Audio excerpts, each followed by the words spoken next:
Greetings from LA, my dear friends. This is Daisuke, and I very much hope that this video finds you well and in very good spirits wherever you are in the world. And today, if you don't mind, I would very much like to continue on with our journeys, our discoveries, our discussions, and our explorations with respect to the recent releases made by the Criterion Collection during this year of 2024. And that brings us to a title which has been designated by Criterion at spy number 1225. And this is a work which is described as being from the year 1964. And the name of the filmmaker is Glauber Rocha. And the name of the work is, and please pardon me for my very terrible pronunciation of the Portuguese language. I hope you can forgive me. But the name of the work is Deus é o Diablo na Terra do Sol, or as it's known in English, Black God, White Devil.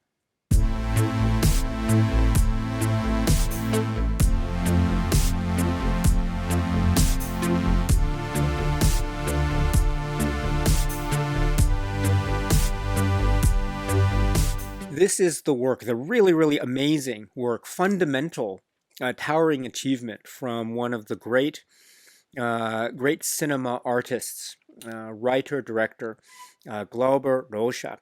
And he's the writer of this work. He's also the director of this work. We have, this is a work which is described as being from the year 1964. And it has among its great cast people like Lidio Silva and Maurizio Dobale, Oton Bastos, Lola Magalhaes, and Geraldo Del Rey, and others. And once again, I'm very sorry for my terrible pronunciation of the Portuguese language. I hope you can forgive me. I will do my very best. But the name of the work is Deus é o Diablo na Terra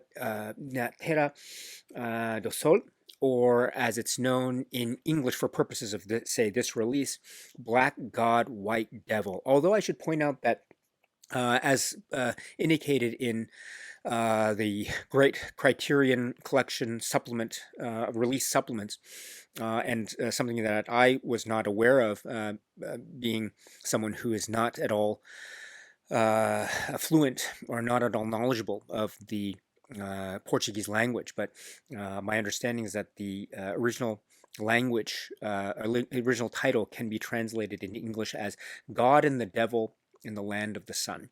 But for purposes of this release, we have the title, as it's been released in English territories, Black God, White Devil, from the filmmaker, artist extraordinaire Glauber Rocha. Such an important work, really important. I have no claim at all of authority or a type of expertise. I have no claim at all with regard to the cinema of Brazil. I have been fortunate enough to, in my own cinema journey, I have been fortunate enough to been able to watch a number of works from the great cinema of Brazil since I was much earlier in my life. In fact, I was able to study a little bit about the cinema of Brazil when I was a university student, and had the opportunity to take some film courses. And one of the film courses I was able to take was on Brazilian cinema, and it was one of the really great experiences of my life. And indeed, one of the things that was covered in that course was what is known as the Cinema Novo.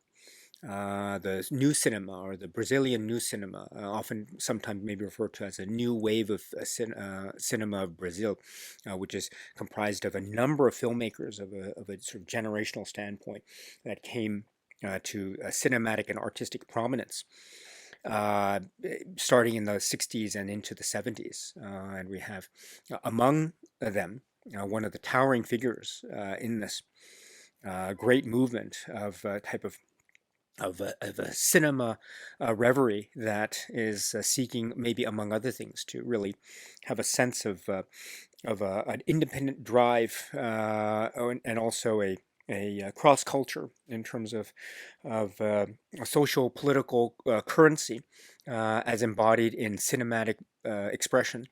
and also expressed in how the films are shot in terms of particular locations or the particular, say, means or methods by which the films are being shot. And indeed, Black God, White Devil could be said to be one of the fundamental films from one of the artistic architects, if you will, of the so-called Brazilian cinema novo, and that being Glauber Rocha. And so this film, Black God, White Devil, in that way stands in a kind of a milestone position as regarded by so many people, so many fans, not just of Brazilian cinema, but just cinema writ large. I mean, this is one of those fundamentally earth-shattering films for a number of reasons, which I think the Criterion Collection release, I think, really helped to pave the way for and really establish and make clear, again, for anyone who might be interested in a cinema journey of the works and the world of Rocha, or the cinema journey starting off point, or a kind of primer, if you will, in the context of Brazilian cinema novo, or the new cinema, as well as being really entertaining and quite vivid and powerful work, that being Black God, White Devil. So, and so I suppose if we were to try to focus on the story or plot structure of this work, Black God, White Devil, I think we could focus on this area of the country of Brazil, the what is known as the Sertão, the particular area which is sort of agricultural based, which has a sort of wide geographic area scope, and also is setting up a kind of fundamental, say, socio-political and indeed cultural dynamic, which is vividly expressed in the specific story of the main character, or one of the main characters of the film. This is the Manuel character. He is a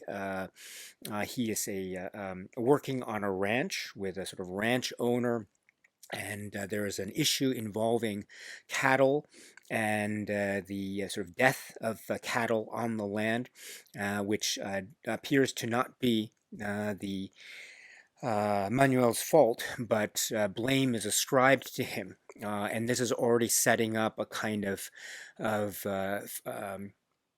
economic hardship status with regard to sort of the land owning classes and sort of the capital owning classes on the one hand, and a kind of agricultural servitude set forth or set against the backdrop of this Sertão region, or the Sertão area, and sort of northeast area of the country.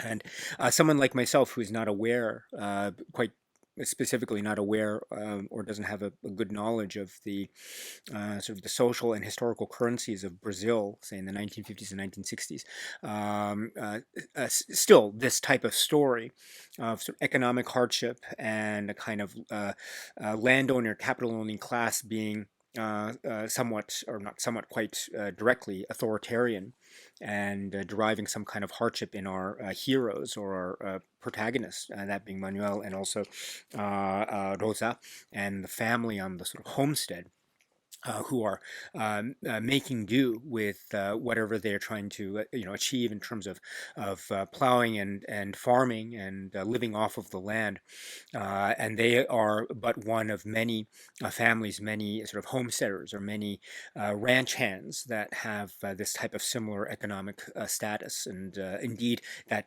transcends into, or that descends into, a type of economic hardship, which we'll talk a little bit about momentarily. But this leads to kind of almost immediate sort of confrontation with the sort of economic powers that be, leading to some certain bursts of violence, which could be said to be a kind of sudden, maybe emotional bursts of anger, and a kind of expression of the unfairness of the situation, sort of injustice of the situation, but also a type of resistance point, because what that does is that makes essentially Manuel and Rosa fugitives from the law, fugitives from justice, and in sort of hot pursuit because of certain acts or actions which they have either been done, or have otherwise been involved in. And so this leads to a, a very fascinating situation. I mean, it's already a fascinating situation, but then it leads to the protagonist duo here going to essentially two separate, say, versions or perspectives or philosophies or viewpoints that, in a sense, establish um, the maybe the polarity or the duality of the structure of the film. And so we have one part of the film being one of the areas or one of the regions or one of the maybe the paths to which they are trying to seek some kind of protection and some kind of salvation and some kind of maybe answer or solution to this economic hardship problem that has ended up making them into almost, in a sense, sort of social outcasts and fugitives in almost a kind of nomadic state. And so what they do is they turn to a number of possibilities as far as welcoming some kind of possible solutions to their plight. And so one such place is the realm of the Sebastio, who is the saint or a kind of self-proclaimed religious figure who has also been successful, apparently, or very obviously, in sort of proselytizing and gaining a number of followers from this agricultural, rural region of Brazil, sort of power regions, and gaining enough followers to really create a kind of religious movement that has been moving from place to place, sort of centralized in this location, but also trying to gain more followers, among which we see Manuel and Rosa, but perhaps more intensely Manuel, join in the fold. But what this means in terms of a kind of acceptance into this religious group with Sebastio at the sort of center of this is that Sebastio, in his sermons or in his speeches to the crowd, to the people that are his followers, is trying to provide, on the one hand, a sense of religious-based comfort, and also a sense of a kind of salvation based on a religious concept of the afterlife on the one hand, but also, in parallel to this, he is also providing them with a kind of immediate possible solution that is corporeal, namely, in his perspective, as he espouses it, it's a kind of revolutionary overthrow based upon some kind of imposed or perhaps self-imposed uh, uh, uh, self-proclaimed religious-based kind of a hierarchical or some kind of establishment of religious-based or self-described religious-based moral authority that is tied by Sebastio's actions and his directions to the group, that is tied to violent acts that are akin to a kind of overthrow of certain, say, social structures that Manuel and the other followers sort of express, or they are confronted with, or that they confront along the way. And so these are, in fact, very violent acts that could be said, from one perspective, to have a very extreme sort of revolutionary based philosophy that is either underlying or going hand in hand with the religion or the religiosity that is expressed by Sebastio and the followers. And so there is this way, however, that Glauber Rocha's camera and his cinema really show that while this could be said to be a possible solution, it's also seen through the viewpoint not just of Manuel but also of Rosa, his companion, as being perhaps also an extreme that is going too far. Or that's one interpretation, because of the way in which the violence is struck, because of the way in which it seems like there is perhaps this force that is maybe transforming or maybe devolving into a kind of a dangerous group that has cult-like parameters about it. And the question is whether or not Manuel and Rosa, but perhaps primarily Manuel, will find some kind of immediate salvation and immediate possible solution to the issues that they are confronting, or will they need to find their answers elsewhere? And so this is a kind of fascinating setup. And also it sets forth not just a sort of agrarian classes and also the land, the sort of the ownership classes. It's also setting up a kind of revolutionary spirit that might be depicted as being transformative on the one hand, but also destructive on the other, or perhaps it is inevitably both transformative and destructive at the same time, or perhaps from some viewpoints it could be too extremely destructive to be to have any hope of any kind of sustainability. I mean, but this is part of the not just the trend of the film, but the trend lines of the film, but also part of the sort of beating heart of the film as a kind of organically developed or a kind of ongoing dialogue that Glauber Rocha and others seem to be having. I mean, this is a very vivid part. It's also displaying the sort of the physicality of devotion. And there's a very famous scene involving our protagonist and trying to prove his devotion with a physical act of carrying a heavy rock across a very important path in order to prove his devotion to Sebastio, the saint, and also to the group writ large. But then query whether or not this is indeed one of the possible solutions that can be posited to people like Manuel and Rosa, or people who are similarly situated to our main protagonists here. So, but this is one block of the ongoing dialogue and exploration of Black God, White Devil. The other block is the section which is involving the Kangaseus. This is the group which is Corisco's group, which is another sort of leader that is part of another group that Manuel and Rosa are also involved in. And they can be described as being maybe some words that are sometimes you can describe them, or I understand it like bandits, or they are groups that perhaps have a have a they sort of roam the territory, and in this case, the northeast section of Brazil, and in a means of trying to, again, with their own sort of nomadic approach to the land and their own sort of insular type of economic viewpoint. I mean, I say insular. I mean, I should take that back. Their own type of independently derived economic viewpoint, I should say. They use their whatever means they have at their disposal and the kind of militaristic-based organizational style to try to achieve certain ends. And those certain ends could be some kind of establishment of rule, some kind of establishment of authority, some kind of territorial, jurisdictional establishment, also the need for survival, food and supplies, etc., and also a type of their own a social hierarchical order. And so this is taking the form of, again, Manuel and Rosa encountering a particular group led by Corisco and Dada, a very, very charismatic group, a very, very charismatic leader.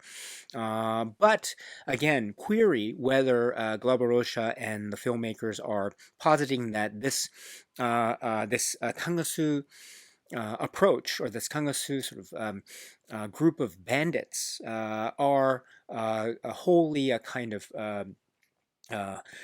real and sustainable solution for Manuel and Rosa and others, a kind of romanticized I mean, one phrase or one image that was conjured up in some of the supplements is a sort of romanticized figure that is akin to, say, Robin Hood, of a kind of in from one type of perspective. And that romanticized notion and spirit, and sort of a sense of liberation and freedom, seems on one hand to be quite an attractive, maybe alternative or solution to the very rigid hierarchical strands, perhaps, of the other forms of, say, social order that we see being presented in Black God, White Devil, namely the social order of the current state of things, with a kind of a centralized rural-urban dynamic, where it seems like the urban power centers seem to have a total, almost authoritarian control over the rural areas, like the Sertão and northeastern section of Brazil, which is the current state, or the way in which the film starts, which leads to all the trouble that Manuel and Rosa end up going into in terms of the propulsion forward of the plot. Or another social order is that of the self-proclaimed saint, Sebastião, and his proselytized group that seem to also be undergoing or engaging with very violent revolutionary, almost reactionary acts. But that same could also be said for the Kangasu, or the Crisco group here, because while there is a sense of romanticism and a kind of liberation and freedom that is definitely being felt, this section of the film also seems to present the downsides, or the negative components of this. This too perhaps presents its own form of authoritarian rule. This too perhaps presents its own kind of endeavor trying to establish some kind of self-sustaining economy, which itself is unsustainable by virtue of its sort of operation, that being also engaging in a kind of violence and also a kind of attempted brinksmanship. Or it could be its own kind of moral, or maybe a social breakdown that is also occurring, which could be said to be also occurring in the other pockets of, say, perspective or philosophies that we also see being discussed or engaged in by Rocha and others in Black God, White Devil. So the point here, or one of the points I would say, is that Manuel and Rosa are faced with certain possibilities. But those possibilities are being confronted by them out of necessity, not by choice per se, but by necessity, almost by luck, by chance, but also by necessity, because, as I say, because of the basic setup of the plot, they are, in a sense, fugitives, outlaws on the run, and so they need to turn somewhere.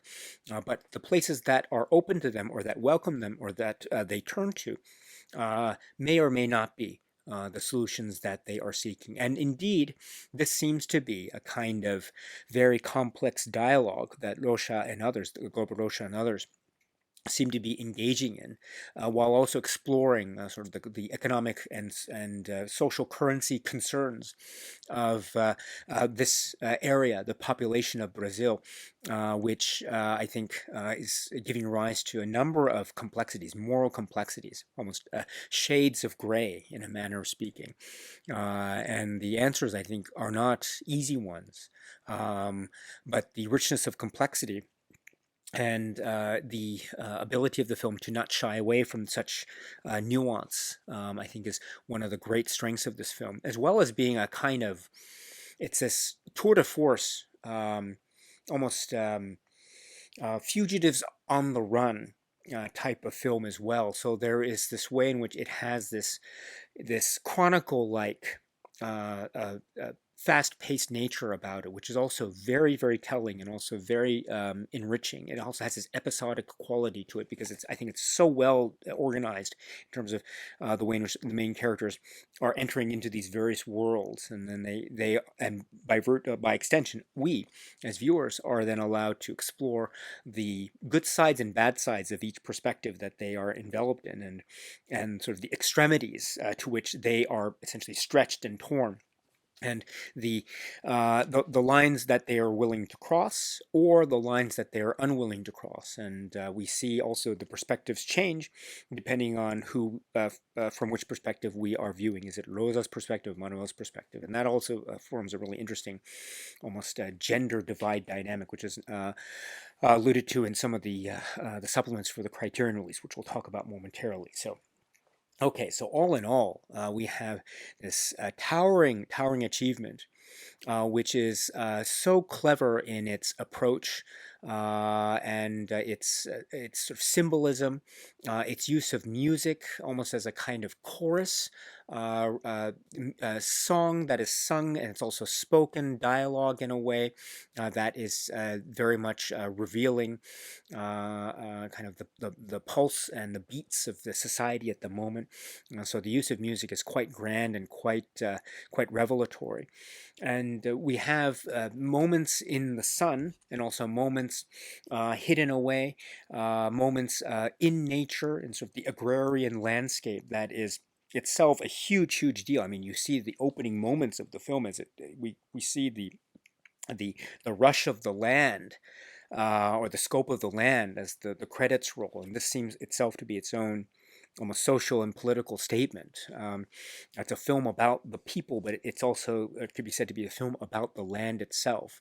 And you can see how that certain messages or certain interpretations, even contradictory ones, could be derived from that. Namely, could be said to be a film about sort of the social agrarian social agrarian inherent power that exists in these sort of social agrarian circles, which cannot be denied, and should thus be maybe its own force for a kind of social change, which could be said to be extending beyond the parameters of the film Black God, White Devil, and perhaps a kind of possible social political solution that people like Glauber Rocha and others similarly situated in the Cinema Novo movement or the Cinema Novo generation could be said to be espousing, and or it could be said to be also maybe even exposing the economic and social unsustainability of these types of political and religious movements, because of the way in which they might be seen to be extreme, violent, reactionary ebbs and flows that might have no sustainability in the long term. Or perhaps they do have the kind of sustainability, and perhaps what Rocha is saying is that there is no choice but to yield to these types of forces of extremity in order to achieve social change. I mean, another word for that is revolution. So it's, I think, a film that, at least from my perspective, again, I have no claim to being any kind of expert or scholar when it comes to the history of Brazil or the cinema of Brazil. But what I can say is it's giving me so much food for thought, and it's a vivid and powerful film. It's presented so beautifully with this Criterion release, and with my very limited knowledge of the cinema Brazil. I am aware of the importance of this film. I mean, this is such a huge, important film, and it's so emblematic of Rocha's art, and also the Cinema Novo art and the Cinema Brazil in 1960s, and also kind of landmark film. I also remember how young Rocha was when he made this. I think he was under 20, the age 25, under 25 when he made this. So this is a huge achievement. And it's really not just announcing, but really cementing the legendary status for all the world to see of this cinematic voice, Rocha. So, all in all, this is a huge deal, a big event film, and an incredibly impactful film, and one that I mean, you can feel the sweat and the sun and the sweat as and the feel of the hands as they are trying to grip rock, and also some real shocking moments, really shocking moments where the characters are suddenly needing to confront sudden bursts of real darkness, and the choices that they need to make can be quite sudden and swift, and really having ramifications that stretch on the on a sort of intimate personal level in terms of the character arcs of these characters, but also on a grand macro scale, as I say, which can tend to have the viewer sway from possible interpretation to possible interpretation to possible interpretation, which I tried to outline just a few moments ago. So this is a big deal, and it's really exciting to have this film being made available. I understand that it has been made available for in another of forms and for a number of other labels, but it's very exciting to see this being available like this in the Criterion Collection, courtesy of this release. So this is the work from Glauber Rocha, which is Black God, White Devil. The Criterion Collection has released this film Black God, White Devil, courtesy of this 2-disc Blu-ray set. Blu-ray disc number 1 and Blu-ray disc number 2. I have Blu-ray disc number 1 in the player behind me. This is at spine number 1225, and it is the film can be found on Blu-ray disc number 1 with a number of supplements accompanying that and a commentary track, and then also Blu-ray disc number 2 has a number of additional supplements which are very long in terms of running time. Really excellent, which we'll get to in a moment. But I have the Blu-ray disc number 1 in the player behind me. It is a moving montage or moving images of sorts, set in a kind of red tone. It's really quite vivid with a soundtrack overlay. I've turned down the volume, and I'm very sorry, but I've just blocked out the moving image because sometimes YouTube's copyright mechanism sometimes catches these sorts of things because YouTube tries to, or the YouTube tends to be try to endeavor to be very careful about copyright concerns. So in order to avoid offending the YouTube copyright gods, I've just blocked out the moving image here. So I apologize for that, but please note it's a very vivid red-toned moving montage of some of the scenes in the film. But with regard to the master, the restoration, I've taken the liberty of pulling out the fold-out leaflet insert, which is part of this 2-disc Blu-ray set, because among the things that are quoted here, I have about the master. It says, and I quote, "Black God, White Devil is presented in the aspect ratio of 1.37 to 1. This new 4K restoration was created from the 35mm original camera negative. The original monaural soundtrack was remastered from the 35mm original soundtrack negative, 35mm print, and a vinyl LP." This is, as I mentioned before, I had the great fortune. I was so fortunate, very, very lucky to have been able, and again, my very limited capacity, my knowledge is very slim on Brazilian cinema, but I was able early on in my life to study a little bit, 1 semester of Brazilian cinema in a great small seminar class that I took in college when I was an undergraduate. And it was very enlightening. And one of the touch points that we focused on was indeed Glauber Rocha. And so it was amazing to be able to see some of these films that were, again, very difficult to find back in the day. So you're relying on, say, VHS copies, and sometimes subtitles were provided by the instructor or the teacher of the seminar. It was really great seminar, so you could watch these films that were very difficult or impossible to get in, say, home media releases in North America at the time, and we're talking over 20 years ago. But it was very exciting to be able to watch these films. But therefore, my experience with a number of these films, including Black God, White Devil, was always been in maybe copies or release copies or things that maybe might not have been the most quote-unquote pristine quality condition of the film, which therefore makes my viewing of Black God, White Devil on this Criterion release, which is purported to be based on this new restoration, this new 4K restoration. I mean, it's a grand thing. It is really stand out. It is far out. It is phenomenal. It feels like, and this might seem like a cliche, and I apologize for relying on the cliche for those who might be offended by it, but it does feel like, in many ways, watching the film new and fresh for the first time. And so it's very exciting to be able to watch this in this version, in this format. More comments, I think, can be made by the commentary track, which does touch upon a little bit of where the strengths are in terms of this restoration. I mean, for instance, I think one of the things that's mentioned in the commentary track, which we'll talk a little bit about in a moment, but for instance, the way in which the sky is presented. I mean, up until recently, the sky looked like this almost this white background with no detail that could be discernible.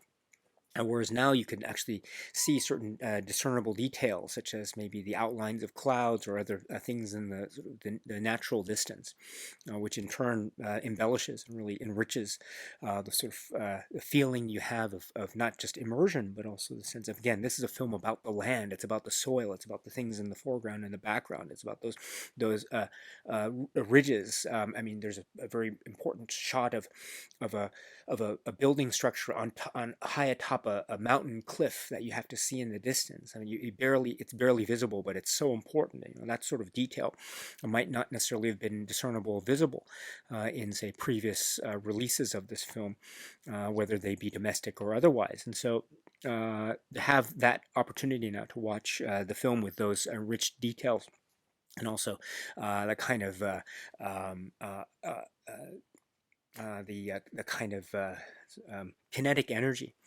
while also adding a sense of sort of the sort of the viscous quality to it, I think is overall such an enriching experience. So it does feel like watching the film fresh and anew, and it's incredibly important, and it's incredibly wonderful to watch and listen to this. So I'm, for one, am very impressed with this.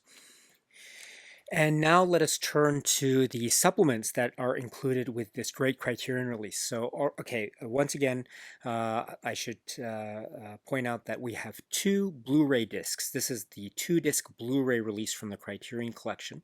And so it has Blu-ray disc number 1, which is what I have in the player, and then Blu-ray disc number 2. You'll have supplements that are spread out over those two Blu-ray discs. But before we go into those supplements in the separate supplements section, I should point to one extra feature that is accompanying the film as an audio option. So the film can be played on Blu-ray disc number 1, and then when you play Blu-ray disc number 1, you have the option of listening to the commentary track as you watch the film. And so the commentary track is described here. This commentary track, recorded in February 2023, features restoration producer Lino Mireles. To listen to the commentary track while viewing the movie, press the audio key on your remote at any time. So Lino Moraes is cited as the producer, the restoration producer. His name is also cited in the master details that are part of the notes here. So really standout commentary track, recently recorded, again described from early 2023. This is such a standout one because it really speaks from various perspectives in this commentary track. So he speaks from the perspective of being heavily involved in the restoration process, and so this gives him great command over many of the restoration details that he and his team needed to address and confront in order to achieve the wonderful success that this restoration has achieved. And some of the details emerge. For instance, he does track the release history of this film sort of on the home media markets. It's an early release, maybe from the early 2000s. I think he mentions about this being released on a DVD, which was a very exciting thing at the time, but that the materials, it was a kind of copy of a copy, and so it wasn't necessarily, say, the highest quality that quote unquote highest quality end quote that one might be used to in sort of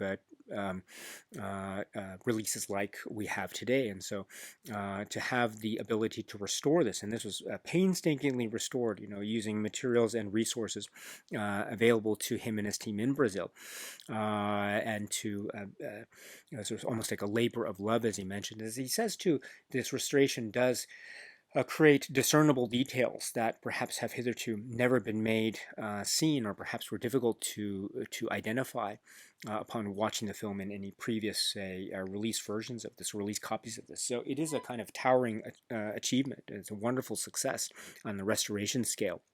And it's great to hear Ambrosius' direct comments on that. So that's one thing to keep in mind in the great commentary track. Another thing he speaks about is he does go into some really great, I think, great insight into his own observations and his own comments on the film as a viewer, as a fan of this work, as someone who's looking at this from, say, contemporary eyes, and he's making this from the perspective of someone who is a fan of the work of Rocha and a fan of this film, but also someone from the 2023 perspective. And so he does see and identify, say, certain aspects of symbolism of the main characters.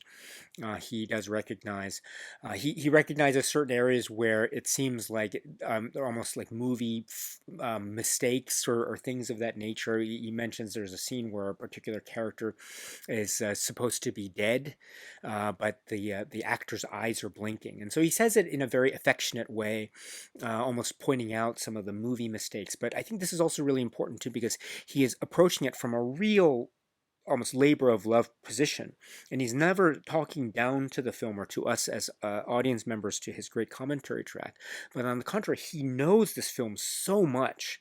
He knows this film so much that he's just able to make these great insights and just point out all the little wrinkles and all the little rips and tears in a manner of saying, which make the film so, I think, so beautiful. I mean, that little detail, for instance, about the actor who is blinking. I mean, that also speaks, I think, in its own way to the use of non-professionals in some of these key moments and key scenes, which is also a really important part of Rocha's cinema philosophy and a kind of a cinema aesthetic of a cinema novo that he espoused.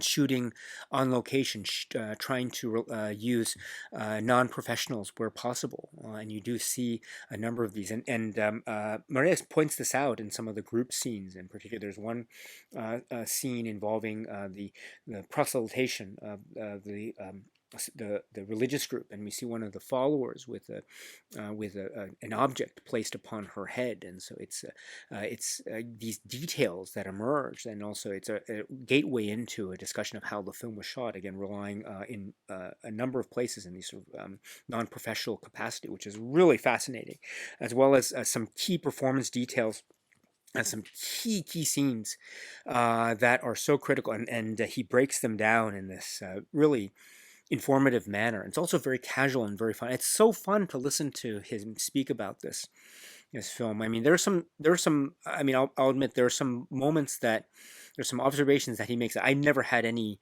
I never thought about, and I'm still maybe wondering if I agree with everything, every comment that he makes. But that's my own, say, subjective viewpoint in terms of my own interpretation. But it's giving me a lot of food for thought, that's for sure. So all in all, this is an excellent commentary. I mean, 100% across the board, this is an excellent commentary track from the restoration producer, Lino Amareas. So if you have the opportunity, please check it out if you can. And it's great to have Criterion include with their releases, commentary tracks either that they have directly commissioned or from that have been taken from elsewhere. I mean, regardless, it's great to have these commentary tracks to make it available. So this is really important. So that's the commentary track that accompanies the film, which again can be found on Blu-ray disc number 1. So that's the first thing to keep in mind. Next, let us turn to, again, Blu-ray disc number 1's supplements. So we go to the main menu, which, again, I'm sorry for blocking it out of this YouTube video, but I hope you can understand. But one of the sections in the Blu-ray menu is supplements, and when I press it, we have on Blu-ray disc number 1 2 supplements.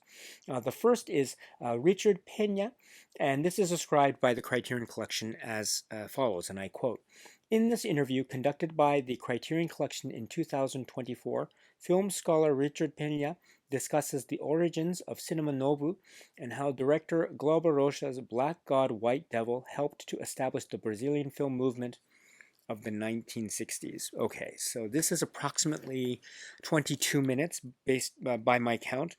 This is essential stuff. If you're looking for some great introductory material into the world of Glauber Rocha, into the world of Black God, White Devil, into the exciting realm of 1960s Brazilian cinema, and this is one of the great places to go. Richard Pena has a great command over the details, a wonderful sense of cinema and history, which is so key, and I learned so much from this. He describes He talks about the phrase cinema novo, or a new cinema, and it has various components to it, of a kind of national component or tendency, and also an international component or tendency, which help to spread the word, as a manner of speaking, in terms of a global audience, while also speaking to some real direct and local concerns. Black God, White Devil, I think, being one great example of this.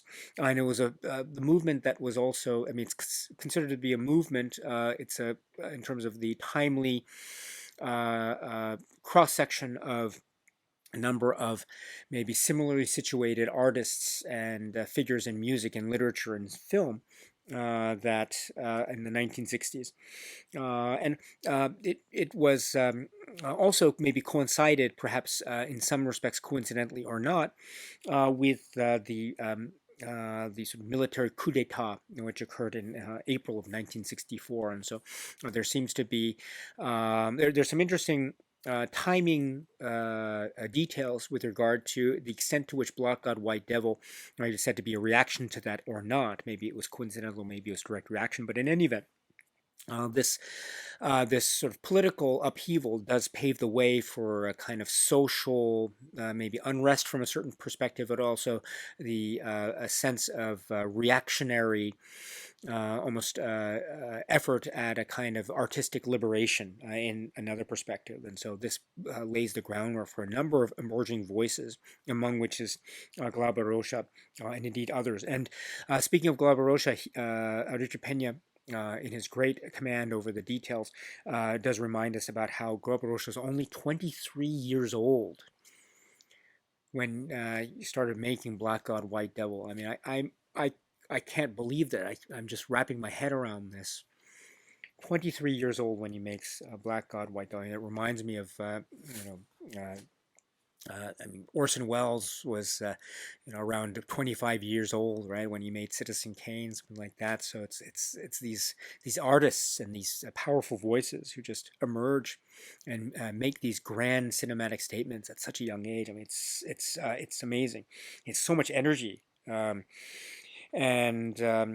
he does speak to a little bit about other figures in the Cinema Novo movement, and about how maybe the origins of Cinema Novo, some films that maybe it had its sort of prototypical start, or its establishment beginnings with a sense of connection or spiritual connection with Italian neorealism, but it really transformed into something that could be said to be distinct in a kind of national style and a national voice. And also the expressions here are not just only identification of issues, but also cinematic expressions of potential calls to action, in a manner of speaking. And if that's the case in Glauber Rocha's films, Black God, White Devil being a great example, I think is a wonderful, very powerful example of that type of call and response type of cinema filmmaking that Richard Pena suggests as being one of the paramount bedrocks, if you will, of this, at least this period of the Cinema Novo movement in the 1960s. And there is also this, he goes into some great detail about breaking down some of the aspects of the film. I mean, I tried to do it in my own way, but I did a terrible endeavor in my video discussion earlier. Richard Pena does a much better job than I could ever hope to do. But he talks about the sort of resistance movement, religious movement that could be said to be also, maybe from a certain point of view, a type of mysticism on display. And how some of these, there are some real life historical figures upon which some of these key leaders in the film are based upon. And so that could be said to be its own kind of commentary or critique, if you will, from Glauber Rocha about the reliance or possible solutions, or perhaps over-reliance on political and social movements such as those that are depicted in the film. Also giving us a little insight into Glauber Rocha and others in his circle himself. How he was also an avid cinephile, lover of cinema. Had a fascination for U.S. American cinema, as an example, and also very much concerned with history and myth making, which is also true in a number of other works by Rocha. I mean, we'll see great examples if anyone who's new to the world of Rocha and you're wondering where to go next. There will be some other indications. There's some great possibilities that are mentioned by Pena here, but also some other areas in the Criterion supplements. This is a great place to go. But in any event, this is the 22-minute discussion with Richard Pena. It's really excellent. So I suggest, I strongly recommend checking this out if you can. So that's the first supplement on Blu-ray disc number 1. And then the second supplement is Memoria do Kangaso. And this is described as, and I quote, this 1964 documentary by writer and filmmaker Paulo Soares about the origins of cangaço, a form of social banditry in northeastern Brazil, features interviews with scholar Estácio de Lima, cangaceros Benicio Alves dos Santos, and Angela Roca, and military police lieutenant Zé Rufino. It also includes excerpts from a 1936 documentary about cangaceros by traveling salesman Benjamin Abrahão. Okay, so this is, so as I mentioned, the cangaço or cangaço's component, it's described by the as social banditry. It's sort of romanticized, but it's also perhaps it's called into question in terms of one of the possible, say, social dynamics of the new norms that are part of the structure of Glauber Rocha's film Black God, White Devil. It's one of the places where our protagonists go as possible solutions and salvation, but also perhaps to their doom and defeat. Again, you have to watch the film to find out. But here we have actual like footage and examples and discussions with some figures in this movement, in this sort of social organization, which is really quite fascinating because it also there. I mean, again, I've seen this a number of times. There are number of details that have escaped me on all the occasions I've seen this, but one of the things that is very captivating is the way in which authority is established and some of the anecdotes that are shared. And there's also almost like factionalism or factional infighting that is also trying to have a grip on a certain kind of rule-based authority. And there's a sort of a fixation also with from certain, say, military or police forces trying to hunt down, almost like bounty hunters, hunting down some of the cangaço figures that have from a kind of a social organized order perspective are really causing chaos in the countryside. And so there's some real grim details about hunting down and killing some of these figures. And so this is also part of the dynamic and discussion, which is also very much part of the milieu of that section of Black God, White Devil. So it's a really fascinating, it's almost like a revelation, or it's a documentary of this aspect that is very much romanticized and perhaps even, on the one hand, either glorified or it's criticized, or perhaps a bit of both in these dramatic depictions by Glauber Rocha, and done to great effect. And then to take a great contrast to that, kind of direct window into a sort of documentary reality with this Memoria do Cangaço. So really fascinating stuff. It's approximately 29 minutes, so you're getting your money's worth already with sort of the plentiful supplements. So this is a great establishment or further contextualization of the historical roots of this work, Black God, White Devil. So Memoria de Cangaço. So please check this out if you can. Again, it's approximately 29 minutes. So continuing on with our discussion of the supplements that are part of this Criterion 2-disc Blu-ray release of Rocha's Black God, White Devil. Now I have Blu-ray disc number 2 in the player behind me, and once again, the Blu-ray menu is this montage of scenes and also sounds from the film, or music from the film, or sounds from the film, uh, and with a sort of red tint over it. So it's very effective. It's matching the red nature of the cover art and design, which we'll again talk about momentarily. It's very, very cool indeed. Again, I apologize again for purposes of not offending the YouTube copyright gods. I've just blocked it out here, but I hope you can understand. But when you put Blu-ray Disc 2 into the machine, you'll find, by my count, yes, 3 supplements that are part of this. It goes right into the what's available here. So the first supplement is called here Glauber the Movie Labyrinth of Brazil, and this is described as, I quote, this 2003 documentary by Silvio Tendler, which follows the life and work of director Glauber Rocha, features interviews with Rocha as well as filmmakers Nelson Pereira dos Santos and Paulo Gil Soares, actors Otan Bastos and Helena Inez, and writers Laurier Amado and Joao Ubaldo Ribeiro, and others.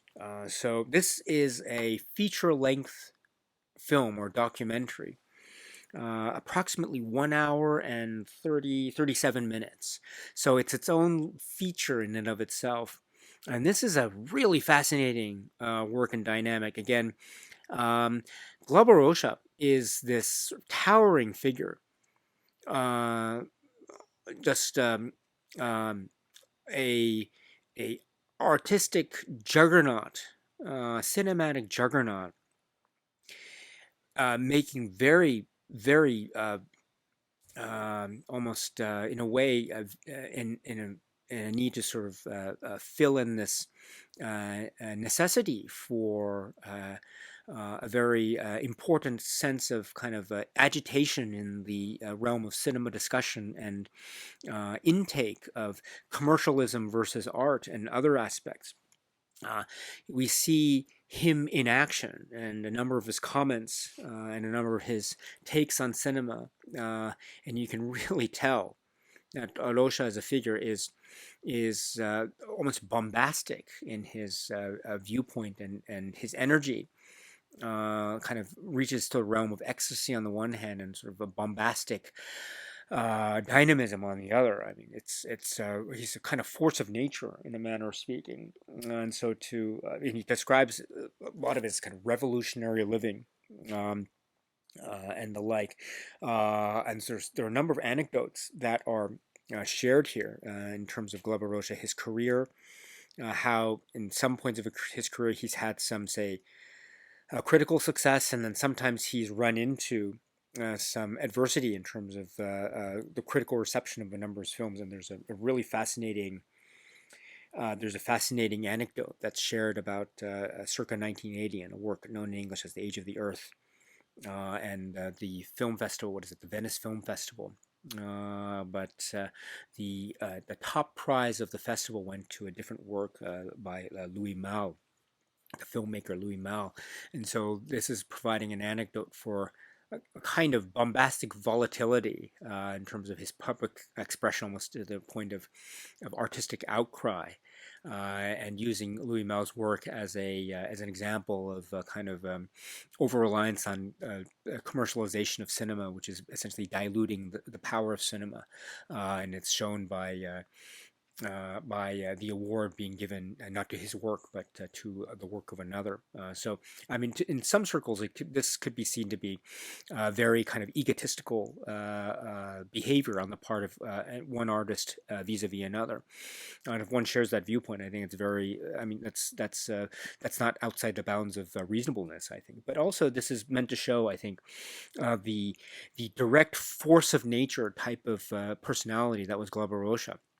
And it seems too that he really means what he says, and this is also backed up by a number of friends and artists and spokespeople and sort of compatriots and collaborators on his site who are also being interviewed here. I mean, they're really devoted to what the Glauber Rocha is espousing and saying, and the kind of difficulty in terms of kind of reckoning with his artistic vision. Perhaps in some ways, the films that he made perhaps were too ahead of their time. in a manner of speaking. And so that might be seen as one of the reasons for a kind of rift between a viewer or spectator and that which is being spectated. But I mean, there's no denying the sort of experimental, forceful nature of Glauber's work that is also expressed in how he carried himself, both publicly and privately, apparently. So, I mean, very impressive and certainly commanding of respect. Certainly, it certainly gets my respect. That's for sure, and I know that of many others who are fans and admirers of his work, as expressed in this great documentary here. So you get a real sense of who Glauber Rocha is. There's some discussion of Black God, White Devil. It's a very reliable discussion, but and it's great to have that as a context of Black God, White Devil in the context vis-a-vis his career writ large. And it's also great too because you get some insights into other areas of the Rocha canon. So, and also how it fits into the scheme of Brazilian cinema overall. But really, as I say, as in his personality as an artistic force of nature, it's really great. And also, Rocha died early in his life, and was a very sad timing in terms of his premature passing. So this film captures moments of his life and speaking to the camera, being interviewed, but also captures moments of his funeral and people reacting and responding to his passing.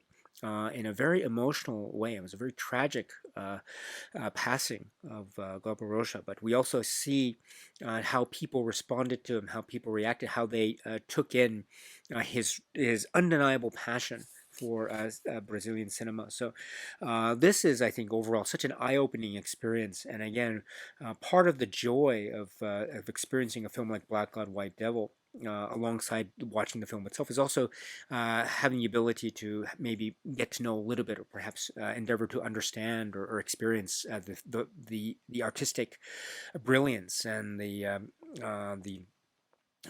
wonderful ways of expression that is Glauber Rocha, the figure, the filmmaker, artist extraordinaire. So you really get a sense of that in this great documentary. So it's a feature-length documentary. It's again just shy of 1 hour and 40 minutes. So you get your money's worth, definitely. It's great.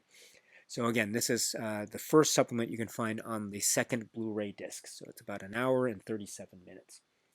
Next, we have a supplement which is called Cinema Noble.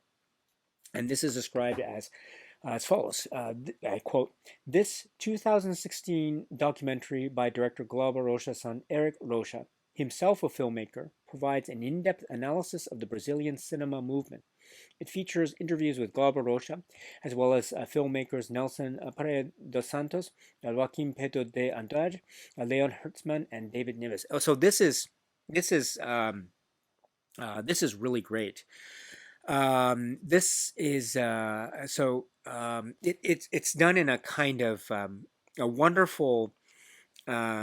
It's a wonderfully appealing, almost staccato-like style, which is very inventive, and it's showcasing all the many figures that were kind of definitive in the formation and the establishment and the sustenance, if you will, of the Cinema Novo movement, the new cinema, Brazilian new cinema. So Glauber Rocha is a feature. I mean, it reminded me so much. I mean, I go back to so many warm memories that I had of my own discovery of Brazilian cinema many years ago, and I see some of the features, some of the clips of some of the films that are featured here, such as films like. I mean, they're known in English as, what is it? How Tasty Was My Little Frenchman, which is a wow, what a film to be able to watch when I was like 18, 19 years old. It was amazing. And then also Macunaíma. Speaking of Joaquim Pedro de Andrade, so and others and other voices. So. And then Glauber Rocha as well. So this is so fundamental and so exciting. And you just see some of these images. And these are, some of them can be very part of the earth, which you can say is akin to something like Black God, White Devil. It's about the land, it's about the earth and the soil. And they're also sometimes at the same time very stark. And there are also some images that are very baroque and very surreal.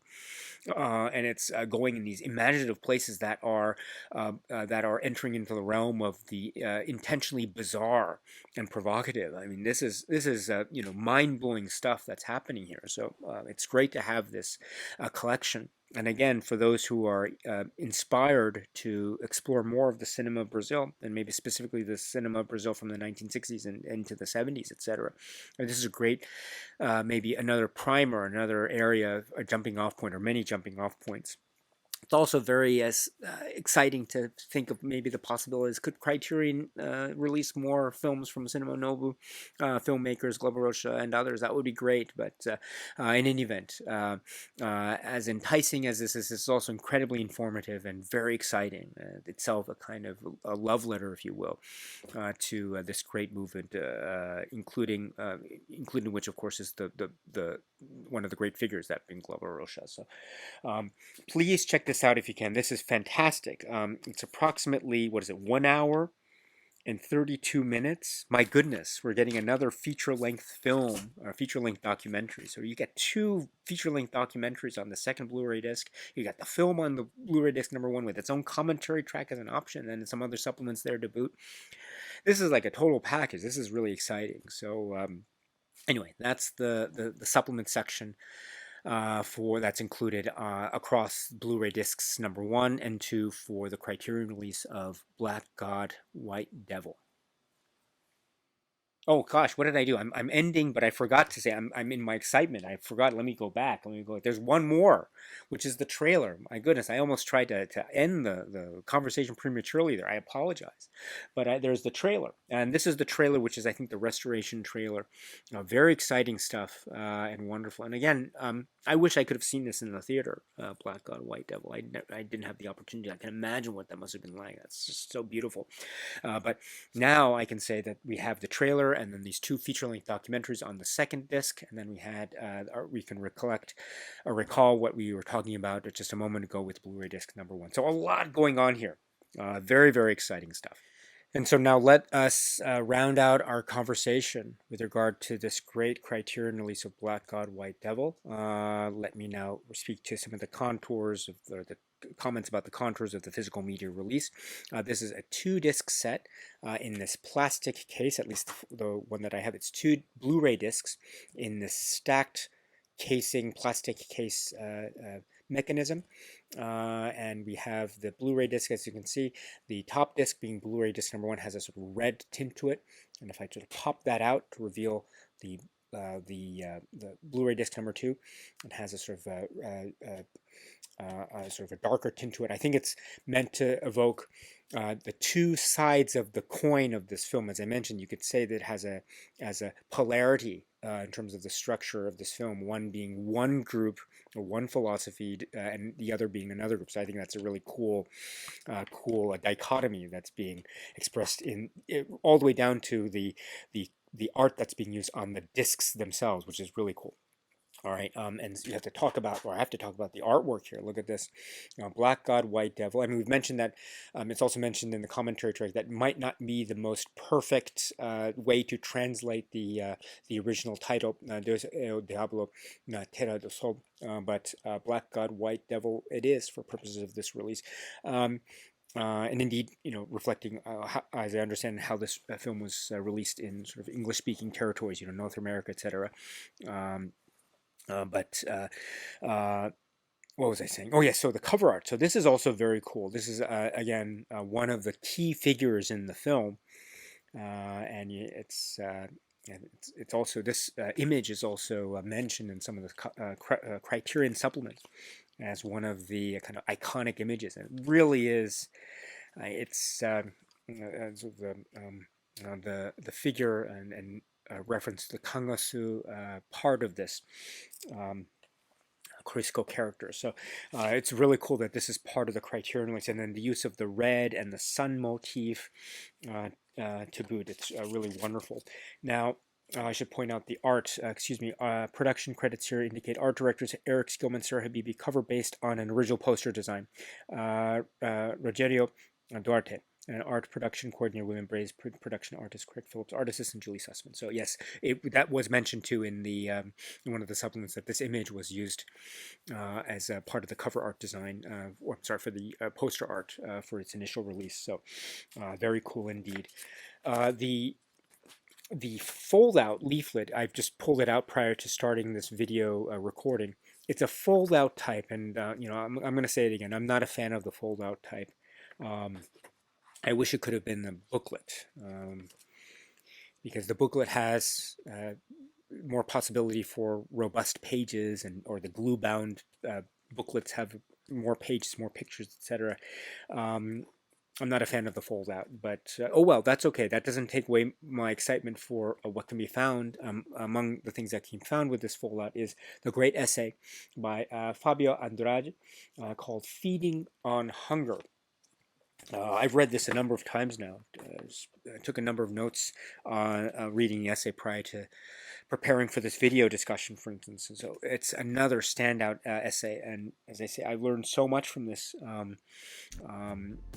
The Andrade essay, Feeding on Hunger. So my strong suggestion, like with any other essay included in a Criterion release, please watch the film first, and then after you see the film, you can read the essay, Feeding on Hunger. So let me put the insert back in the case like so, and then snap the case shut, and then put it back here as a means to conclude this discussion.